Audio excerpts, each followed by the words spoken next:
Could your local sheriff, farmer, or truck driver soon find themselves living in a different country without ever moving?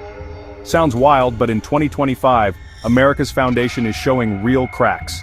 State lawmakers, mayors, and entire counties are pushing bills and referendums to break away, actual efforts to redraw the map. Think of it as a custody battle over who gets to keep Wisconsin. These movements are gaining traction, fueled by political polarization, economic grievances, and the belief that their neighbors are frankly clueless. It's about power, taxes, and values. Who controls the water, who sets the school curriculum, and who pays for that new stadium. From Oregon's forests to Florida's beaches, the idea of one nation, indivisible, is being tested like never before. So grab your popcorn, or maybe an emergency go bag, as we dive into the 10 states where the breakup is getting dangerously real.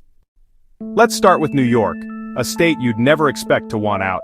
Yet, a growing number of upstate New Yorkers are eyeing Canada, tempted by poutine and universal healthcare. This isn't just about high rent or subway delays. A state senator has floated merging parts of upstate New York with Canada, and the Divide New York movement is pushing hard. Their argument? Upstate and Long Island send billions in tax revenue to Albany, but feel shortchanged and ignored by a government dominated by New York City. They want to carve up the state, creating new regions like New Amsterdam or Adirondack, free from NYC's political gravity. The movement is organized, with real bills in the legislature and chapters lobbying lawmakers. They point to the vast cultural and political divide between rural farmers and Manhattan financiers. For many, it's about fair representation and escaping policies they fundamentally disagree with. While the national media focuses on flashier secession movements, New York is quietly laying legislative groundwork for a split. The ultimate goal for some, not just a new state, but a new country. Canada's border is right there, looking awfully inviting. All it might take is a polite sorry from Trudeau, and things could get interesting fast. In Illinois, the divide between Chicago and the rest of the state is so deep, rural counties are looking to move in with Indiana. This isn't just talk, there's a real movement called New Illinois, aiming to have counties secede and join Indiana. They've drawn maps, held town halls, and even Indiana's legislature passed a bill to discuss boundary adjustments. It's the political equivalent of leaving a U-Haul catalog on your neighbor's porch. Rural Illinoisans feel alienated by Chicago's taxes, pension crisis, and gun laws, and see Indiana as a better fit.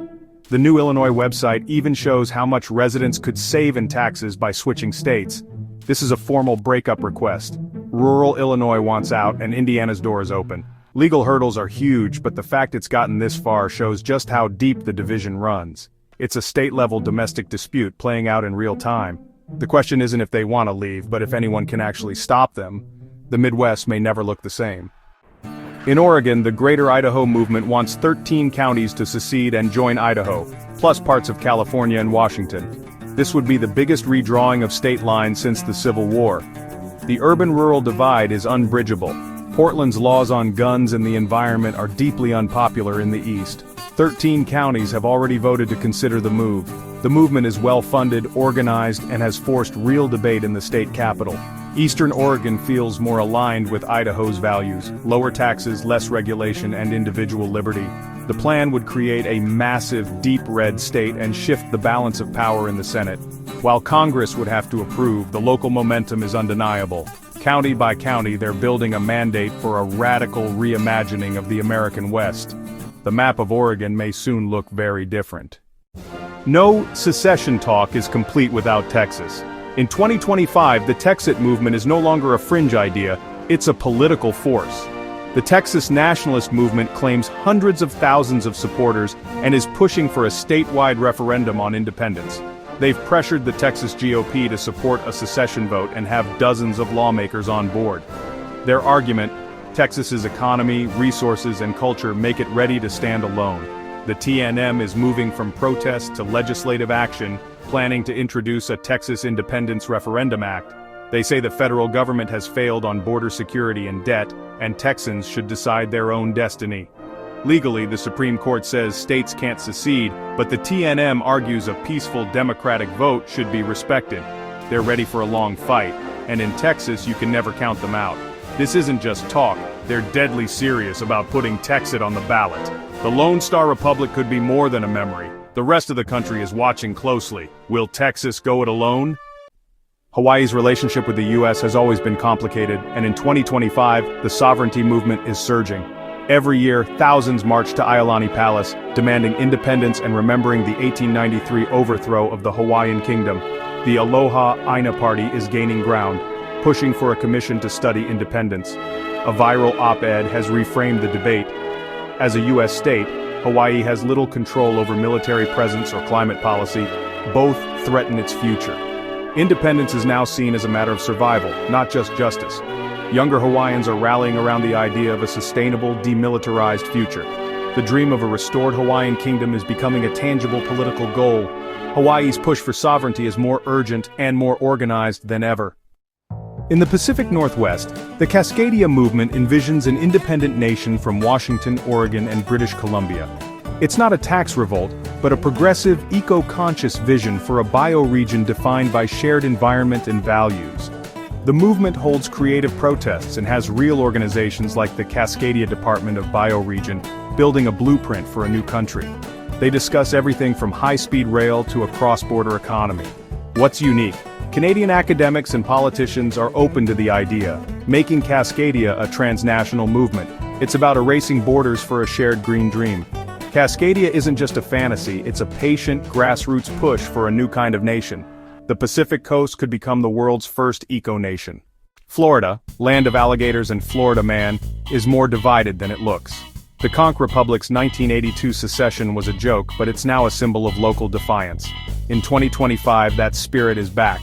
Fueled by frustration with Tallahassee and DC groups like the League of the South push for a new independent southern nation, and rural Floridians feel left behind by coastal development and state policies. Some want to split Florida into North and South, others eye a broader southern nation.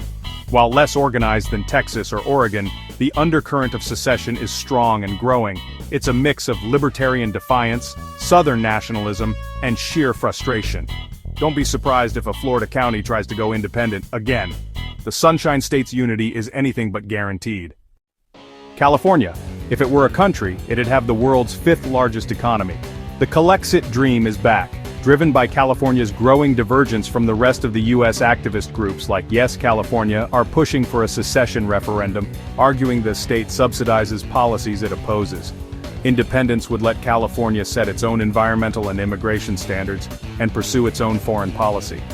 Mainstream lawmakers are now using the language of sovereignty, passing laws that directly challenge federal authority. The rhetoric is escalating. California as a nation-state, protecting its people from a hostile federal government, an independent California would be a global powerhouse. The legal chaos would be immense, but for many, the risk is worth it. Calexit is no longer a punchline, it's a serious conversation. Alaska's independence streak is legendary, and in 2025 the Alaskan Independence Party's ideas are gaining traction. The push for sovereignty is fueled by three things: resource control, federal land ownership, and a unique cultural identity. Alaskans want to keep their oil and mineral wealth at home, not send it to DC or multinational corporations. With over 60% of Alaska federally owned, residents feel stifled by distant bureaucrats. The AIP taps into pride and the dream of an Arctic nation charting its own course. While a binding secession vote hasn't happened, the threat is now mainstream political leverage. Economic frustration, land battles, and fierce identity make Alaska a perennial powder keg. In 2025, the fuse is burning shorter than ever. Alaska's future as part of the US is far from certain. New Hampshire's Live Free or Die motto is being taken literally by the Free State Project. Thousands of libertarians have moved in, aiming to create a stronghold for liberty and shrink government. Free Staters hold office and have built a powerful activist network. In 2025, they're pushing for bills to study and achieve peaceful secession from the US. Their argument: the federal government is incompatible with their values of freedom and personal responsibility. They want a constitutional amendment declaring New Hampshire a sovereign nation. This isn't about regional culture, it's pure ideology. The Granite State is seriously debating whether live free means leaving the Union for good. So there you have it. America in 2025 looks less like a unified nation and more like unhappy roommates eyeing the exits. These aren't fringe movements anymore. They're organized, funded, and backed by officials. The cracks in the foundation are real and widening. Whether any will succeed is uncertain, but their momentum signals a deeper problem. For millions, redrawing the map no longer seems crazy. It's starting to look logical. This story is still being written, in state houses and on ballots across the country. Let us know in the comments which state do you think is actually serious about breaking away. Thanks for watching.